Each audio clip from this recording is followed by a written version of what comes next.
This episode is brought to you by White Claw Surge. Great podcast pick, friend. No surprises there. After all, you're all about finding the tastiest flavors out there, just like White Claw Surge. And with big, bold flavors to enjoy, like blood orange, blackberry, cranberry, and more, it's time to go all in on taste. Unleash the flavor. Unleash White Claw Surge. Please drink responsibly. Hard seltzer with flavors. 8% alcohol by volume. White Claw Seltzer Works. Chicago, Illinois. It's crunch time at work, and you need to bring wings to your workday. Visit redbull.com/gettingitdone and answer a couple questions about your work style to get a Spotify customized playlist tuned to your productivity. Plus, score a can of Red Bull on us while you go from to-do to done. And remember, Red Bull gives you wings. Supplies are limited. Terms apply. Visit the website for more information. En el año 236 después de Cristo, en una región montañosa de Capadocia, en el actual territorio de Turquía, un grupo de religiosos llevó a cabo un ritual que, hasta hoy, permanece envuelto en silencio, misterio y contradicciones históricas. Fuentes escasas y desconectadas entre sí indican que, en ese mismo año, 7 hombres vinculados a una orden cristiana no reconocida oficialmente, pero profundamente temida por las autoridades locales, sellaron una grieta geológica. Se creía que esa grieta era más que una simple fisura en el suelo. Era lo que algunos textos antiguos denominaban una de las bocas del abismo. Según documentos conservados parcialmente en la Biblioteca de Antioquía y traducidos siglos más tarde por teólogos alemanes, esta abertura era conocida entre los pueblos de la región como la boca de Tánatos. Tánatos, en la tradición griega, representaba la muerte personificada, pero entre los primeros cristianos orientales, este nombre comenzó a asociarse con una puerta espiritual, un canal dimensional por el que las fuerzas malignas, aún activas, podían cruzar al plano físico. La misión de sellar esta abertura habría partido de las visiones recibidas por 3 monjes que vivían recluidos en las colinas de Derinkuyu. En cartas enviadas a los líderes locales, relataron que durante 21 días consecutivos tuvieron el mismo sueño. Un humo salía de una cavidad en la tierra y tomaba la forma de serpientes aladas. Alrededor del humo, unas voces pronunciaban palabras en lenguas extintas. Estos relatos coincidían con los testimonios de los campesinos sobre la desaparición de animales y la aparición de manchas negras en el suelo alrededor de la cueva. Las pocas descripciones disponibles mencionan que la abertura tenía aproximadamente 2,5 metros de ancho y estaba situada entre 2 colinas con actividad volcánica inactiva. El suelo, incluso durante el invierno, permanecía caliente. Los relatos hablan de vapores que salían de la tierra y de un zumbido constante, audible incluso a metros de distancia. Fueron estas manifestaciones las que hicieron que el grupo actuara. No pidieron autorización a ningún obispo ni a la jerarquía de Roma. Se organizaron de forma independiente y, basándose en el ayuno, la oración y el estudio de textos apócrifos, prepararon lo que llamaron la ceremonia de cierre. La ceremonia habría implicado el uso de 7 sellos metálicos forjados en cobre y bañados con aceite aromático de mirra y colocados alrededor del borde de la grieta. Durante el proceso, se leyeron en voz alta pasajes del libro de Enoc, alternando con pasajes del Salmo 91 e Isaías 14. Estos textos, juntos, formaban el núcleo de la oración de sellado. Uno de los presentes era un hombre llamado Aquelos, un exsoldado convertido al cristianismo. Según las notas que han sobrevivido, se sintió atraído por la grieta durante el ritual. Un repentino remolino de aire lo habría arrastrado. Sobrevivió, pero perdió una de sus manos en el proceso. Después del evento, describió haber visto ojos de luz verdosa dentro del abismo. Las consecuencias del ritual no se conocen del todo, pero 3 semanas después, la región sufrió un pequeño temblor sísmico que sepultó parte de la abertura. Durante los años siguientes, los relatos de sonidos y visiones cesaron. El lugar pasó a ser evitado por nómadas y comerciantes y fue marcado con un extraño símbolo tallado en la roca: 7 círculos unidos por una línea en espiral. Ningún texto canónico habla directamente de este suceso y, curiosamente, Después del año 412 después de Cristo, ninguna otra fuente lo menciona. ¿Qué podría justificar la desaparición completa de un episodio tan perturbador? ¿Estaría dentro de los archivos que la Iglesia mantuvo en secreto? ¿O sería parte de una tradición que fue borrada deliberadamente de la historia por amenazar la estabilidad doctrinal de la fe institucionalizada? Durante excavaciones no oficiales realizadas por arqueólogos turcos en la década de 1970, un grupo liderado por Mehmet Arlan encontró una pared subterránea con inscripciones en arameo y griego antiguo. Entre los símbolos, el mismo patrón de círculos entrelazados y en el centro, la imagen de un cráneo con ojos llameantes esculpido en la piedra. Las fotos de este hallazgo nunca se publicaron oficialmente. Meses después, Arlan se habría reunido con un representante del Vaticano durante un congreso académico. 3 semanas después del evento, desapareció en circunstancias inexplicables. ¿Coincidencias? ¿Silenciamiento?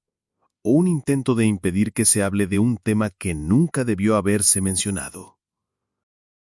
Es relevante observar que Capadocia, por sí sola, es una región con cientos de túneles subterráneos, cuevas y ciudades ocultas.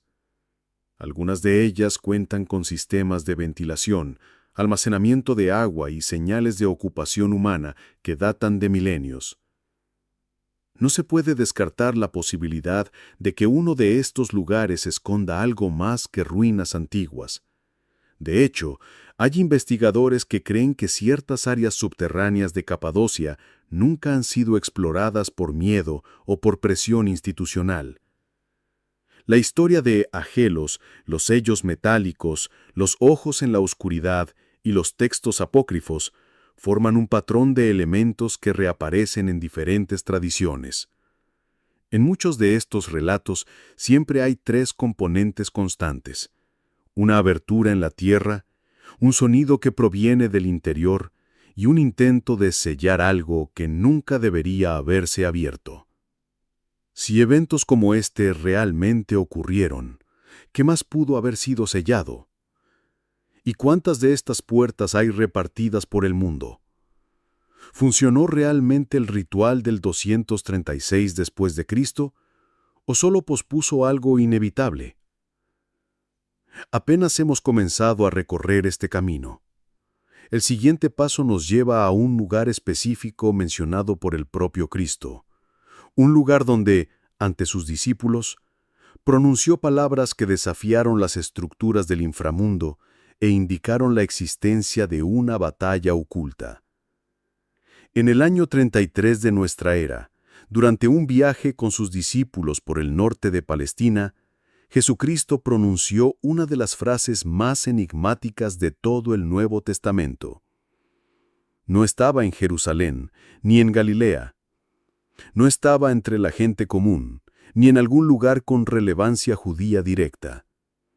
Estaba en Cesarea de Filipo, una ciudad pagana construida por Herodes Filipo, hijo de Herodes el Grande, a los pies del imponente monte Hermón. Fue allí, en ese suelo contaminado por rituales politeístas y prácticas espirituales oscuras, donde Jesús le dijo a Pedro: «Tú eres Pedro, y sobre esta roca edificaré mi iglesia, y las puertas del infierno no prevalecerán contra ella». Mateo 16, 18. La mayoría de los lectores modernos entienden esta declaración solo como una metáfora de poder y resistencia. Pero, ¿y si no fuera solo eso? ¿Y si, como muchos estudiosos comienzan a sugerir, esta frase también tuviera una connotación geográfica y espiritual directa? Para entender esta posibilidad, debemos explorar el escenario en el que Jesús hizo tal afirmación. Cesarea de Filipo no era un lugar neutral. Había sido construida sobre las ruinas de Paneas, una ciudad dedicada al culto del dios Pan, símbolo de la fertilidad, la naturaleza salvaje y el caos. Ahí se encontraba una gran cueva de la que emergía un manantial que formaba el nacimiento del río Jordán. Esta cueva era conocida entre los griegos y los romanos como una puerta al inframundo. Allí se arrojaban sacrificios y el resultado de la caída indicaba si la ofrenda había sido aceptada. Si la sangre fluía por las aguas, se creía que los dioses la habían rechazado. Por lo tanto, ese lugar se llamaba Puerta del Hades, es decir, la entrada simbólica y para muchos, literal al mundo de los muertos. Era conocido como uno de los puntos espirituales más densos de la región, rodeado de templos, altares e inscripciones paganas. La presencia de Jesús allí, haciendo una afirmación tan precisa sobre las puertas del infierno, dista mucho de ser accidental. Se encontraba ante una referencia directa a la oscuridad espiritual de la época, y de manera audaz proclamaba que ni siquiera ese lugar, considerado uno de los epicentros del mal, tendría poder contra lo que él construiría.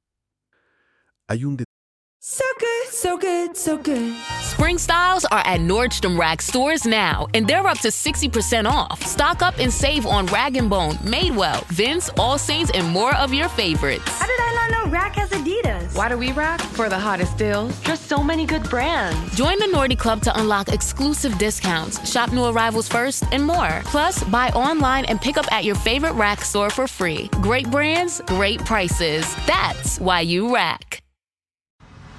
Get in the game with the college-branded Venmo debit card. Wreck your team with every tap and earn up to 5% cash back with Venmo Stash, a new rewards program from Venmo. No monthly fee, no minimum balance, just school pride and spending power. Get in the game and sign up for the Venmo debit card at venmo.com/collegecard. The Venmo MasterCard is issued by the Bancorp Bank N.A. Select schools available. Venmo Stash terms and exclusions apply at venmo.me/stash terms. Max $100 cash back per month. Detalle lingüístico importante. El término utilizado en el griego original es puyae hadu, literalmente, puertas del Hades. No son fuerzas o ejércitos, sino puertas, una estructura estática y defensiva que protege u oculta algo. Y las puertas, por definición, no atacan, son atacadas. Lo que Cristo estaba diciendo, por lo tanto, es que la Iglesia no solo resistiría al mal, sino que invadiría los territorios del enemigo y prevalecería sobre sus defensas. Esta imagen cambia por completo la perspectiva del texto. Pero, ¿por qué elegiría Jesús ese momento, ese lugar y esa simbología? Existe una teoría teológica basada en las tradiciones judías del Segundo Templo y en textos apócrifos como el libro de Enoc, que relaciona el monte Hermón, justo encima de Cesarea de Filipo, con el lugar del descenso de los ángeles rebeldes mencionados en Génesis 6. Según Enoc, allí los 200 vigilantes habrían hecho un juramento para descender a la tierra y tomar esposas humanas. Por lo tanto, toda la región llevaba desde hacía milenios una asociación espiritual con la rebelión, la transgresión y el contacto con entidades espirituales caídas. Cesarea de Filipo, entonces, no era solo un lugar de idolatría griega. Estaba arraigada en un contexto de corrupción espiritual ancestral, siendo posiblemente uno de los puntos de intersección entre el mundo espiritual rebelde y la humanidad. Al elegir este lugar para revelar la identidad mesiánica de Pedro y afirmar el poder invencible de la Iglesia sobre las puertas del Hades, Jesús pudo haber estado haciendo más que una proclamación de fe. Estaba estableciendo una declaración de guerra. Esta perspectiva se ve reforzada por el hecho de que, poco después de este episodio, comienza a hablar abiertamente de su muerte y resurrección, como si el hito de la declaración en Cesarea hubiera activado una nueva etapa del plan redentor. Era como si hubiera clavado una estaca en el corazón del territorio enemigo, anunciando el inicio de la ofensiva espiritual definitiva. Los arqueólogos que han estudiado las ruinas de Cesarea de Filipo han identificado varios templos alrededor de la cueva dedicados a deidades paganas. Uno de ellos es particularmente importante. El templo de Augusto. Simbólicamente, Jesús también estaba enfrentándose al poder de Roma y su sincretismo con el culto a los emperadores. El anuncio mesiánico era, pues, múltiple: político, espiritual, escatológico. Hoy en día, el lugar se llama Panías, debido a la evolución fonética del nombre Pan, y la cueva sigue ahí. Una abertura en la roca, rodeada de ruinas y densa vegetación. Los visitantes describen una sensación extraña al acercarse a la entrada. El sonido del agua sigue corriendo entre las rocas. Y a pesar de estar bajo un cielo abierto, hay una pesadez en el aire, como si algo nunca se hubiera ido realmente de ahí. Si las puertas del infierno no fueran solo una metáfora, este lugar sería una de las pruebas más contundentes de su existencia física y simbólica. Después de todo, ¿qué otra razón habría para que el Hijo de Dios eligiera ese escenario específico entre tantos disponibles para hacer una de las declaraciones más poderosas de su misión? Ante esto, surge la pregunta. Si la puerta mencionada por Cristo ya estaba identificada en el mundo físico, ¿cuántas otras estarían ocultas, esperando el momento adecuado para abrirse? Y si, como en Cesarea, estas puertas ya no están protegidas por altares o templos, sino camufladas por la modernidad, la indiferencia y el silencio? En el próximo capítulo, investigaremos lo que revelan los mapas antiguos que datan de 1589 sobre los puntos espirituales de mayor riesgo en todo el mundo, y cómo parte de estos lugares coinciden con regiones de intensos conflictos geopolíticos y manifestaciones inexplicables. En el año 1589, en una abadía aislada en las afueras de los Alpes suizos, un monje cartógrafo llamado Hieronymus de Vercelli produjo uno de los documentos más enigmáticos jamás registrados en un entorno religioso. Lo que debía ser un mapa de regiones monásticas con fines administrativos se convirtió, en palabras de sus contemporáneos, en un mapa maligno. Una pieza cartográfica que indicaba lugares donde el cielo parecía retroceder y la tierra gemía. Hieronymus era conocido entre sus hermanos por su precisión, su celo por los detalles y una extraña obsesión por las regiones olvidadas. Su trabajo consistía en reproducir a gran escala mapas romanos, griegos y registros medievales. Pero lo que comenzó como un trabajo común terminó revelando una serie de marcas en manuscritos antiguos que encontraba una y otra vez. Círculos, espirales, sigilos e inscripciones marginales con referencia a las llamadas puertas del sur, voces del suelo y abismos sellados. Estos símbolos no pertenecían a la cartografía clásica. Estaban en los bordes de los mapas como anotaciones de monjes anteriores que los traducían de fuentes orientales o bizantinas. Al reunirlos, Hieronymus notó un patrón. Varios de estos símbolos aparecían en los mismos puntos geográficos, aunque los mapas fueran de siglos diferentes. Al reunir 5 de los principales registros y superponer los datos, llegó a 5 ubicaciones, todas remotas, todas marcadas por actividad sísmica, cuevas profundas o mitos locales que involucraban desapariciones, sonidos inexplicables y adoración pagana anterior al cristianismo. Hieronymus decidió incluir estos puntos en su propio mapa. Para camuflarlos, no los nombró directamente. En su lugar, los marcó con un símbolo compuesto por 7 triángulos yuxtapuestos que formaban una estrella asimétrica, una marca que nadie dentro de la iglesia reconocía oficialmente, pero que él disimuló como un sello de zonas intransitables. Registró 5 ubicaciones con este símbolo. La cueva de Banias, en la región de la antigua Cesarea de Filipo, un punto en Capadocia, coincidente con las ruinas conocidas como Boca de Tánatos, un lugar subterráneo en Sicilia Oriental, cerca de la ciudad de Catania, la región del Valle de Timna, en el desierto del Negev, una zona desértica en el antiguo reino de Partia, actual Irán, donde los registros persas mencionaban una hendidura ardiente. Tras completar el mapa, el monje entregó una copia sellada al prior de la abadía y una segunda versión, sin símbolos, a la orden cartográfica de la iglesia. Sin embargo, pocos días después, fue visto por última vez en su celda. La única pista que dejó fue una carta escrita a mano, con tinta ya descolorida, en la que decía: «No quieren que se muestre.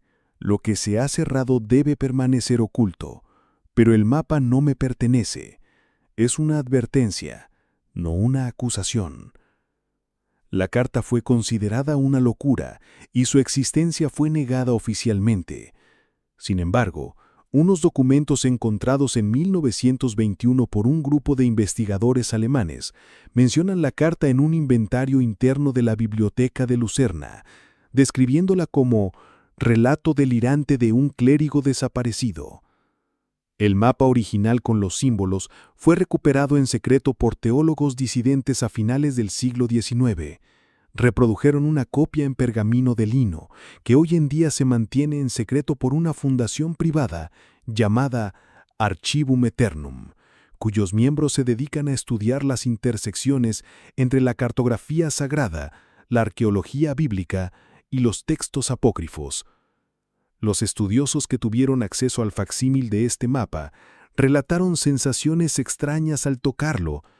Al parecer, el material se calienta cuando se expone a la luz solar directa, lo que se ha atribuido a la composición química de los pigmentos utilizados por Hieronymus, aunque no se ha publicado ninguna explicación científica concluyente. En 2004, un estudio comparativo realizado por investigadores independientes relacionó los 5 lugares con los siguientes acontecimientos modernos. La cueva de Banias fue testigo de un aumento de los deslizamientos de tierra y de vibraciones inexplicables registradas por los sismógrafos. En Capadocia se abrieron fisuras donde nunca antes se había registrado actividad tectónica. En Catania, Sicilia, fue testigo de sonidos subterráneos y manifestaciones visuales en cuevas cerradas al público. With Sam's Club, you have the freedom to shop your own way. Curbside pickup? Delivered to your doorstep? Come in and grab it yourself? Yes, yes, yes. They've got plenty of options. Your call. Say yes to shopping the way you want. Join now at samsclub.com/yes and. You must be 18 years or older to purchase a membership, and membership is subject to qualifications. Visit samsclub.com/yes and for details. Chronic migraine is 15 or more headache days a month, each lasting 4 hours or more.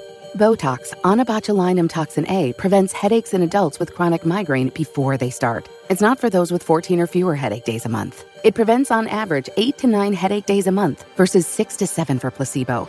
Prescription Botox is injected by your doctor. Effects of Botox may spread hours to weeks after injection, causing serious symptoms. Alert your doctor right away, as difficulty swallowing, speaking, breathing, eye problems, or muscle weakness can be signs of a life-threatening condition. Patients with these conditions before injection are at highest risk. Side effects may include allergic reactions, neck and injection site pain, fatigue, and headache. Allergic reactions can include rash, welts, asthma symptoms, and dizziness. Don't receive Botox if there's a skin infection. Tell your doctor your medical history, muscle or nerve conditions, including ALS, Lou Gehrig's disease, myasthenia gravis, or Lambert-Eaton syndrome, and medications, including botulinum toxins, as these may increase the risk of serious side effects. Why wait? Ask your doctor, visit BotoxChronicMigraine.com or call 1-800-44-BOTOX to learn more.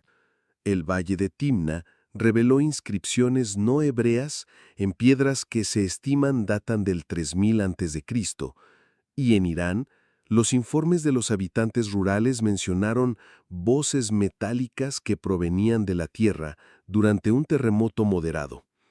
Ninguno de estos acontecimientos se relacionó oficialmente con los puntos descritos por Jerónimo. Aún así, los investigadores bíblicos no ignoraron las coincidencias. Asociaron los 5 lugares con las 5 bocas del abismo, mencionadas en las tradiciones judías no canónicas, donde se dice que Miguel confinó a las entidades espirituales tras la rebelión de los vigilantes. Curiosamente, cada punto del mapa original está equidistante de los demás, formando una especie de cruz geográfica que se extiende desde Oriente Medio hasta la costa italiana. Esta configuración llevó a la hipótesis de que el monje no solo identificó lugares de riesgo, sino que también marcó un sello espiritual en el continente, como si cada punto fuera un clavo fijado contra algo que intentaba emerger del subsuelo. La desaparición de Jerónimos sigue sin explicarse. Su nombre fue eliminado de los registros oficiales de la abadía y nunca fue canonizado. Para la Iglesia no era más que otro copista desaparecido.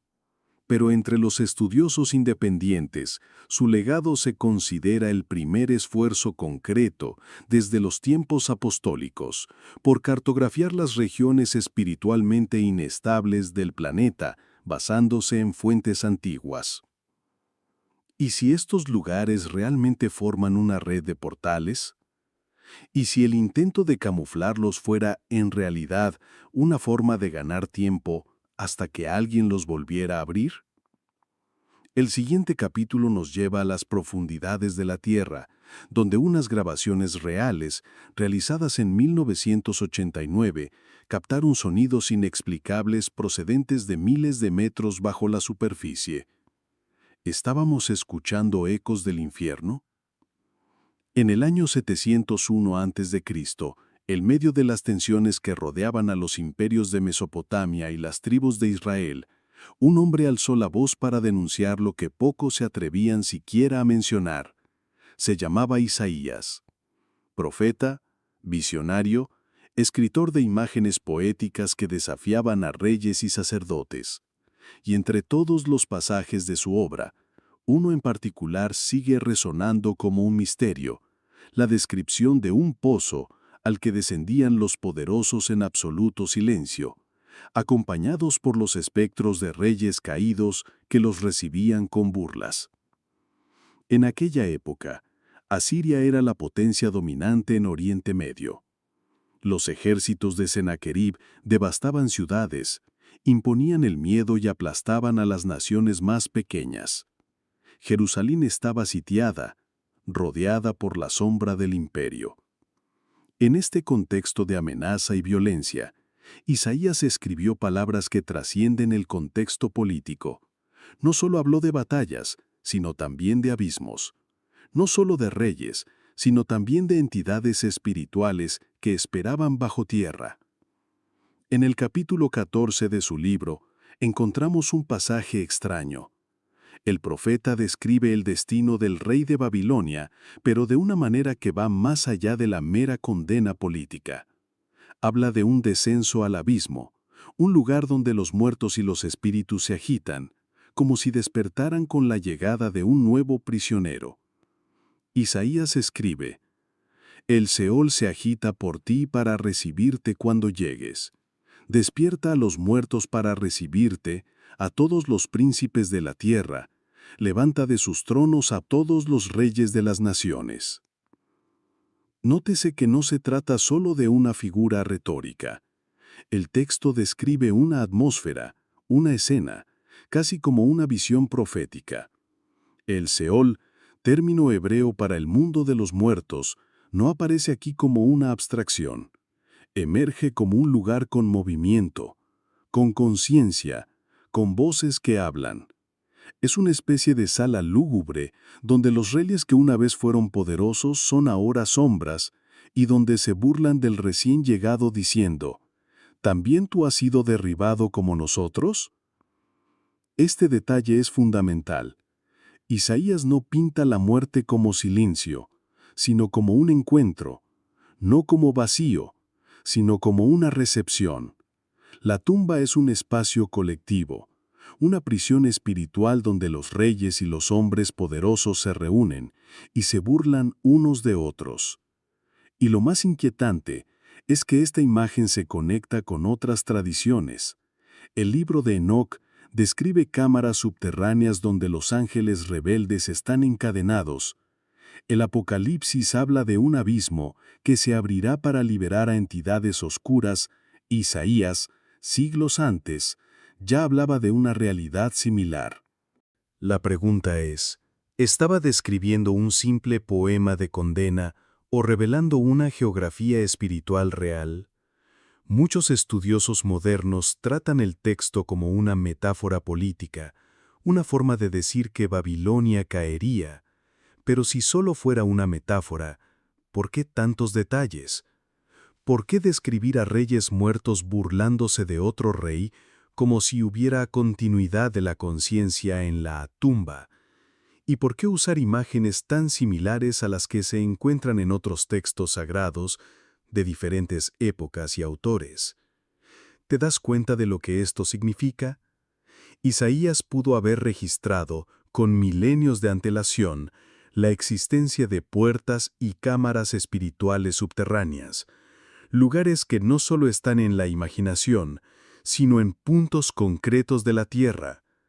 El término tumba, que utiliza en hebreo, es bor, que designa tanto un pozo físico como un espacio de encarcelamiento. No es un concepto abstracto, es un lugar, es tierra, es una abertura real. Cuando observamos la arqueología de Mesopotamia, vemos que existían rituales funerarios específicos en los que los muertos eran guiados a cámaras subterráneas. Las excavaciones en Ur, Nínive y Mari revelaron tumbas en forma de pozo, donde los cuerpos eran depositados en capas sucesivas. Los pueblos antiguos creían que estas tumbas eran puertas al mundo inferior. No sería una coincidencia que Isaías, al profetizar sobre la caída de Babilonia, asociara el destino del rey con un descenso a este tipo de abertura. Pero hay algo aún más profundo.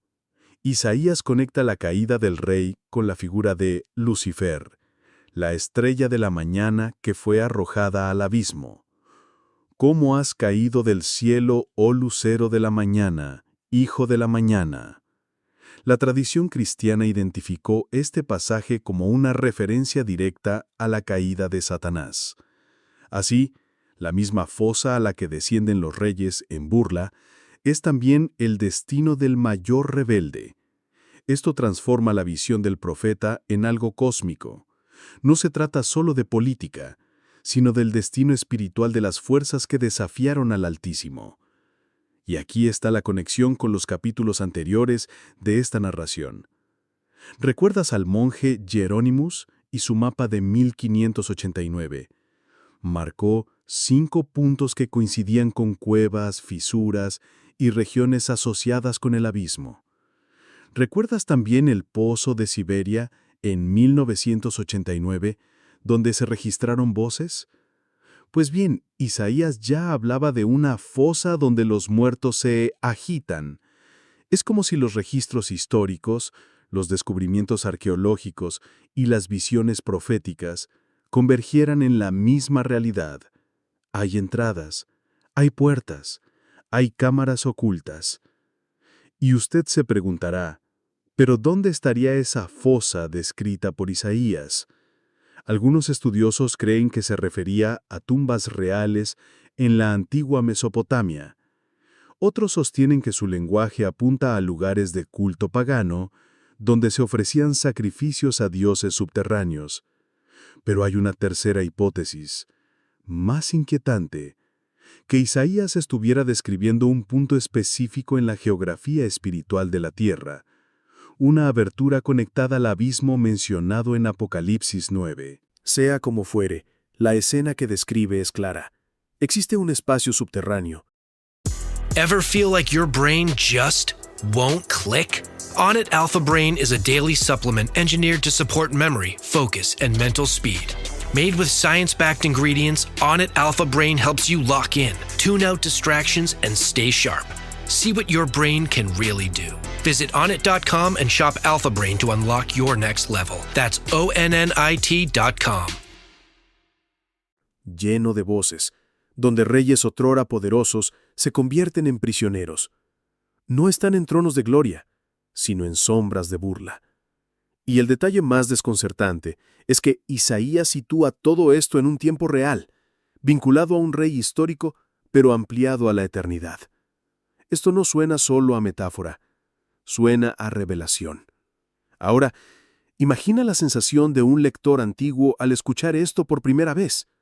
Imagina estar en la Jerusalén sitiada, escuchando al profeta decir que el gran rey de Babilonia, con todo su poder, sería recibido en el Seol por una asamblea de muertos burlones. El mensaje es doble, consuelo para los oprimidos, pero también advertencia de que el abismo es real, de que la caída es inevitable y de que todos, tarde o temprano, se encuentran ante la misma puerta. ¿Te has dado cuenta de cómo estos textos antiguos nos hablan todavía hoy?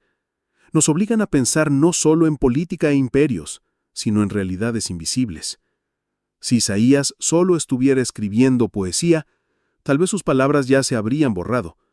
Pero el hecho de que todavía resuenen, de que todavía asusten, de que todavía provoquen preguntas, muestra que hay algo más grande.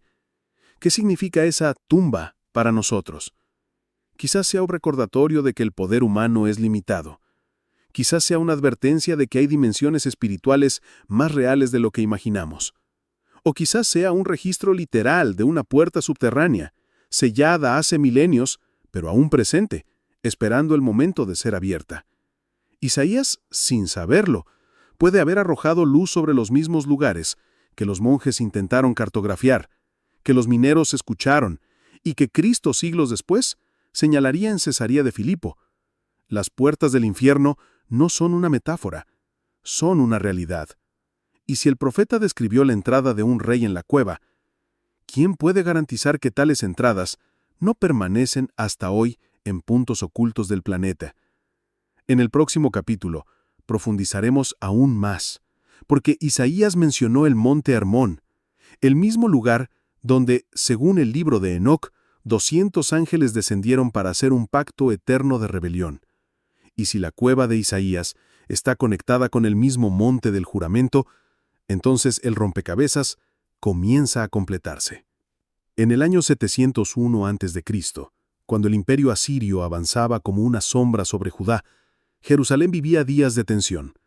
El rey Sennacherib había devastado ciudades enteras, arrasado fortalezas e infundido miedo a todos los pueblos de la región.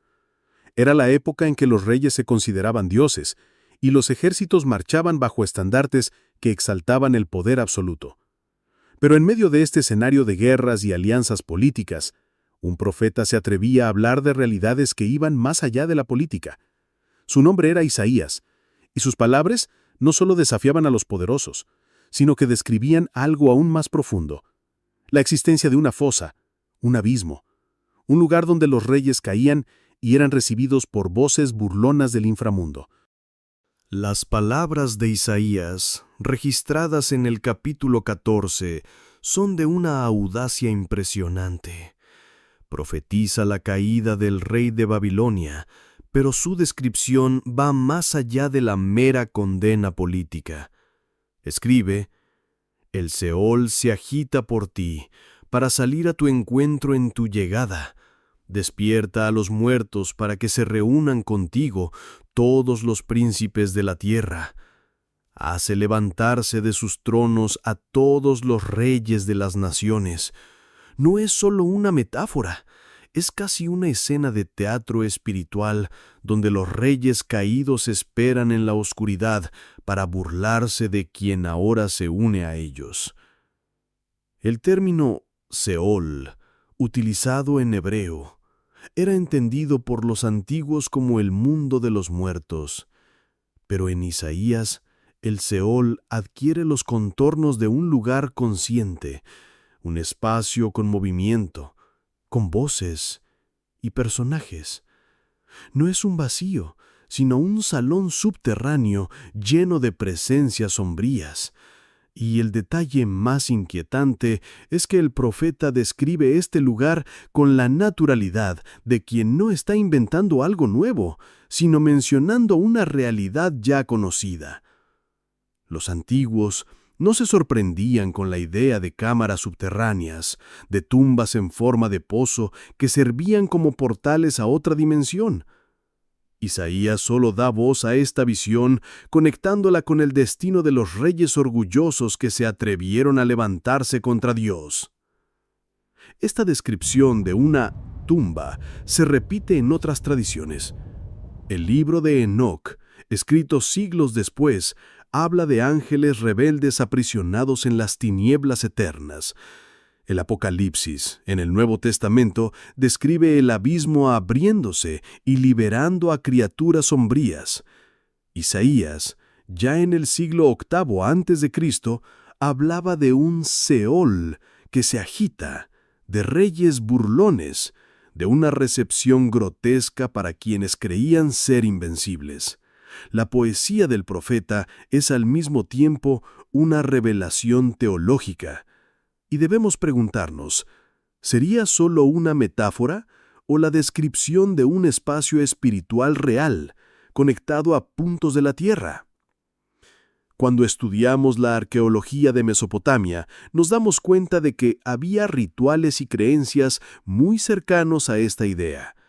Las tumbas en Ur, Mari y Babilonia a menudo se construían como pozos, cámaras profundas donde se depositaban los muertos. Estos pozos no eran solo sepulcros, sino portales al inframundo. Se lanzaban sacrificios y ofrendas en estas aberturas como forma de alimentar a los muertos o a los dioses subterráneos.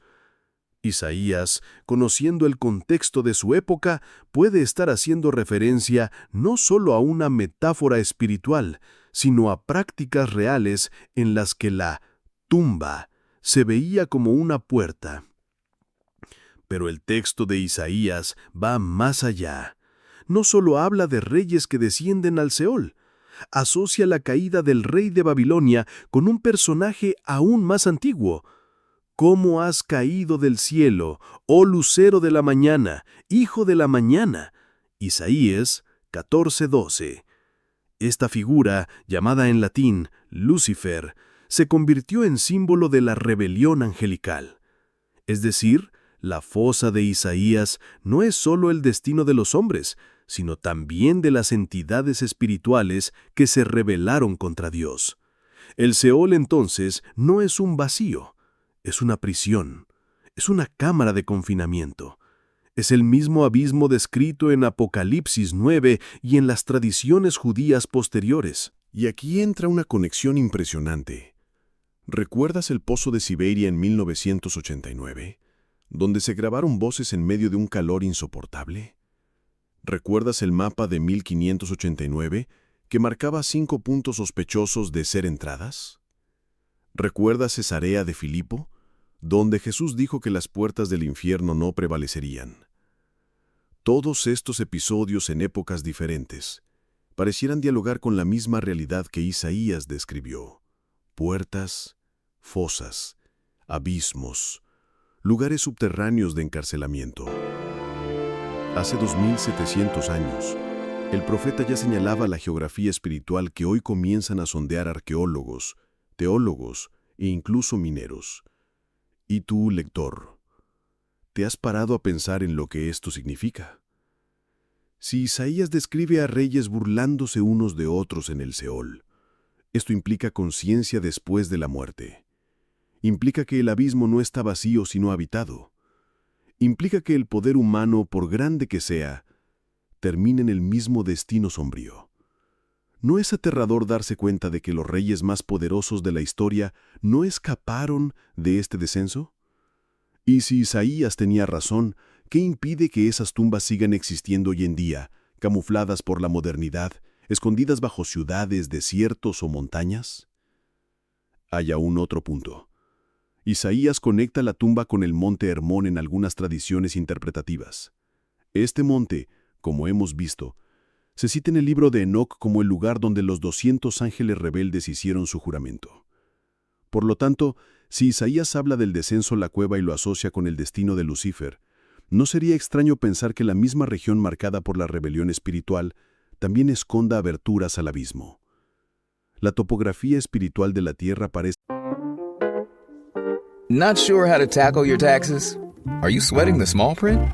You may be experiencing FOMO, the fear of messing up. The answer? Using TurboTax on Intuit Credit Karma. They help you get your biggest refund, and then we help you do more with it. With a personalized plan designed to help you hit your money goals. It's time to take your taxes to the max. Start filing today in the Credit Karma app.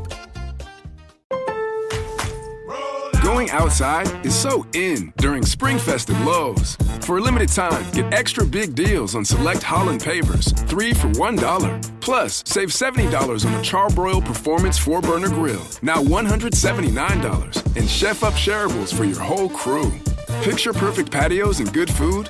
Yes, please. Our best lineup is here at Lowe's. Valid through 3/30 while supplies last. Selection varies by location. Paver offer exclusive. Alaska and Hawaii. Marcada por puntos de contacto, e Isaías, con su visión profética, identificó uno de ellos. ¿Y si fuera cierto? ¿Y si las fosas descritas no son solo alegorías, sino lugares concretos?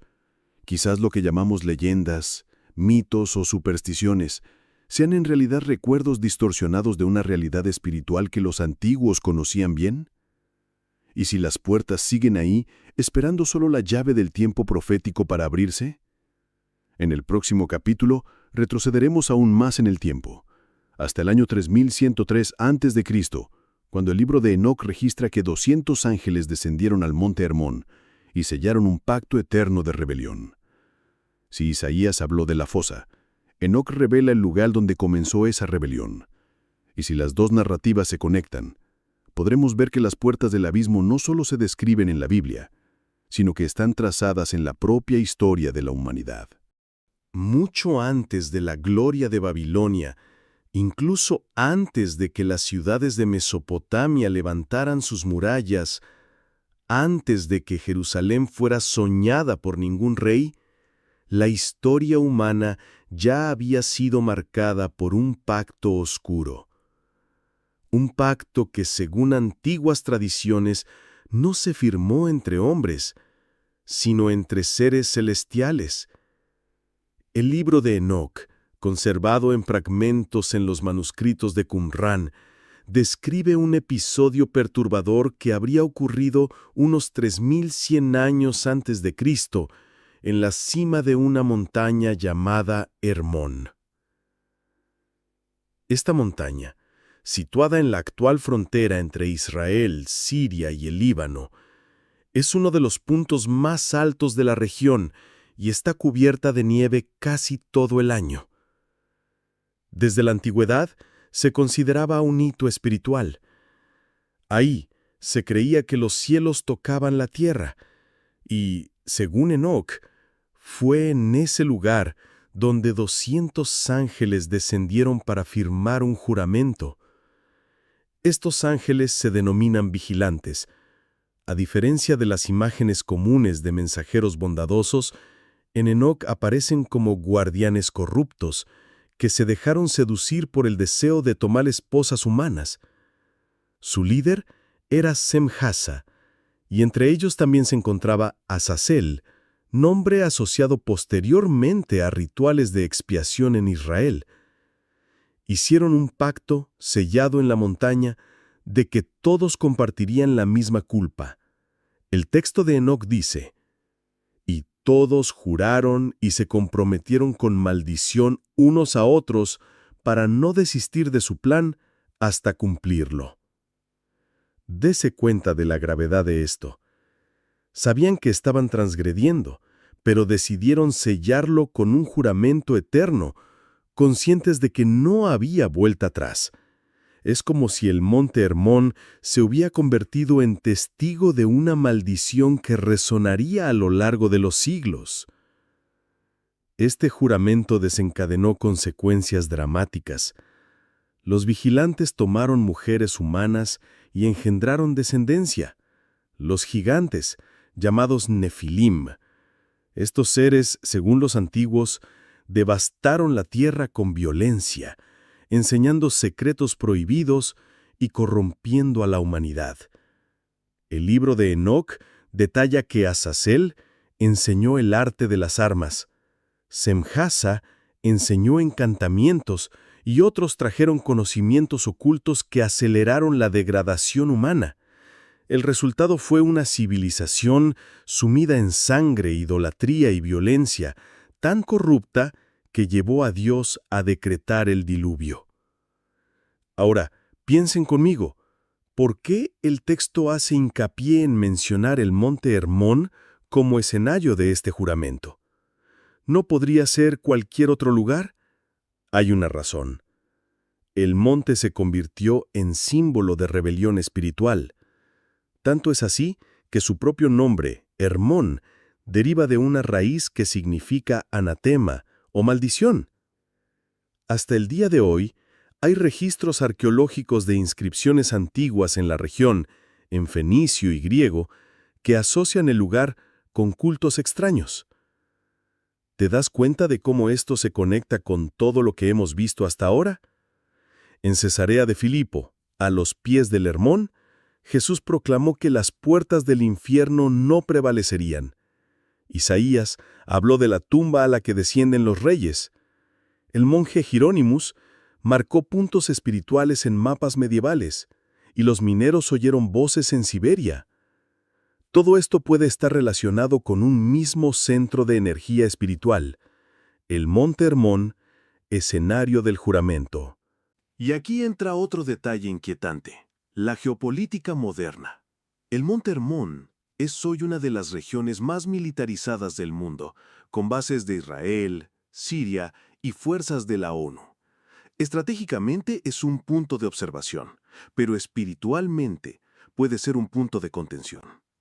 ¿Es una coincidencia que el lugar donde, según Enoc, los ángeles caídos firmaron el pacto sea hoy una de las regiones más vigiladas de la tierra?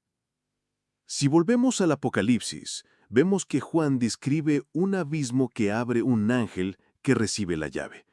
De él salen seres que atormentan a la humanidad durante un tiempo determinado. Enoc describe que los vigilantes fueron encarcelados en cuevas hasta el día del juicio. Isaías habla de la fosa donde los muertos se burlan. Todo esto apunta a la existencia de abismos sellados. ¿Y si el Hermón fuera uno de los principales? Ahora, imagina el impacto que esto tuvo en los lectores antiguos. Saber que entidades celestiales, otrora mensajeros, traicionaron su misión y sellaron una maldición en la cima de una montaña. Imagina vivir a la sombra de esa montaña, sabiendo que ahí comenzó la corrupción que llevó al diluvio. Ese recuerdo ha atravesado siglos, y aún hoy, el Hermón tiene un peso diferente. Los visitantes relatan extraños presagios, cambios repentinos de clima, una sensación de opresión. Pero aquí está la pregunta que no quiere callar. Si los vigilantes fueron encarcelados, si el pacto fue sellado con una maldición, ¿qué impide que esas puertas vuelvan a abrirse? ¿Quién tiene la llave? Y si, como muchos creen, el Apocalipsis describe acontecimientos que aún están por suceder, ¿estamos cerca de ver ese sello roto? No es casualidad que Jesús eligiera la región del Hermón para proclamar su autoridad sobre las puertas del Hades. No es casualidad que Isaías hable de la tumba. No es casualidad que los mapas medievales señalen puntos similares. El rompecabezas comienza a encajar. Y el hilo que lo une todo pasa por el juramento de los 200 ángeles. ¿Puedes sentir el peso de esto? Lo que parecía un mito adquiere contornos históricos. Lo que parecía una leyenda encaja en la geografía real. Y lo que parecía solo una alegoría bíblica comienza a sonar como una advertencia. En el próximo capítulo, viajaremos hasta el año 95 después de Cristo, cuando Juan, exiliado en la isla de Patmos, tuvo la visión de la puerta que se abría. Vio humo, criaturas y un ejército liderado por Abadón. Si hasta ahora hemos hablado de sellos, mapas, cuevas y juramentos, en el Apocalipsis hablaremos de la apertura final y del impacto que esto tendrá en el mundo. A finales del siglo I, el Imperio Romano ya había consolidado su fuerza como ninguna otra potencia anterior. Jerusalén había sido destruida en el año 70, el templo arrasado, y los seguidores de Cristo se dispersaron por las ciudades de Asia Menor, viviendo bajo persecución. En este contexto, Juan, uno de los últimos apóstoles vivos, fue exiliado a la isla de Patmos, un árido peñón en el mar Egeo utilizado por los romanos como prisión política. Patmos era un lugar desierto, pedregoso, de aislamiento y olvido. Ahí, Juan debía languidecer en silencio lejos de las comunidades que pastoreaba. Pero lo que Roma pretendía que fuera silencio, se convirtió en revelación. Porque fue en ese ambiente de exilio, soledad y vigilancia imperial, donde Juan tuvo una de las visiones más impactantes de toda la historia bíblica. En el capítulo 9 del Apocalipsis, describe que vio una estrella caer del cielo a la tierra, y a esa estrella se le dio la llave del pozo del abismo. Cuando se abrió el pozo, subió humo como el de un gran horno, y el sol y el aire se oscurecieron con el humo. Y del humo salieron criaturas extrañas, parecidas a langostas, pero con apariencia de guerreros. a quienes se les dio autoridad para atormentar a la humanidad durante 5 meses. Al frente de este ejército había un rey, cuyo nombre en hebreo es Abadón y en griego Apolión, el destructor. Piensa en la fuerza de esta imagen. Juan, prisionero en una isla rocosa, sin poder, sin recursos, contempla una realidad espiritual que trasciende todos los imperios. Ve puertas que se abren, ve una prisión que se desmorona, oye el rugido del humo y la marcha de las criaturas, y escribe a las comunidades perseguidas: existe un calendario divino, y en él está reservado el momento en que se abrirá el abismo. Lo que impresiona no es solo la visión en sí, sino la forma en que conecta todos los hilos anteriores. ¿Recuerdas la fosa de Isaías, donde los muertos se burlaban? ¿Recuerdas el juramento de los vigilantes en el Hermón, aprisionados en cuevas? ¿Recuerdas el pozo de Siberia, con voces que emergían del calor? Juan, siglos después, habla de un pozo real, con llave, con sello, listo para ser abierto. No es una metáfora, es geografía espiritual. Y tú, al escuchar esto, tal vez te preguntes, si Juan vio esta apertura hace casi 2000 años, ¿qué significa esto para nosotros hoy? ¿Ya ha sucedido? ¿O describe algo que aún está por venir? Los intérpretes están divididos. Algunos afirman que el texto describe a Roma y sus legiones, comparándolas con langostas que devastaban territorios. Otros creen que Juan vio, literalmente, un momento futuro en el que las entidades aprisionadas serán liberadas. Fíjate en el detalle. El texto dice que la estrella recibió la llave, es decir, no se abrió por sí sola. La apertura está autorizada. Existe un control. Nada sucede fuera del tiempo de Dios. Esto nos muestra que el mal puede ser contenido, pero también nos alerta. Llegará el momento en que será liberado. El nombre del líder de este ejército también es simbólico: Abadón, el destructor. El mismo término aparece en textos judíos antiguos como referencia a regiones de destrucción en el inframundo. Para Juan, no era solo un título, sino una entidad específica, un comandante.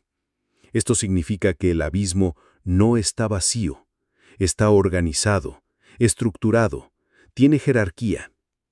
Ahora, imagina a Juan escribiendo esto para comunidades perseguidas, hombres y mujeres que veían a los soldados romanos invadir sus casas, confiscar sus bienes y arrestar a los cristianos.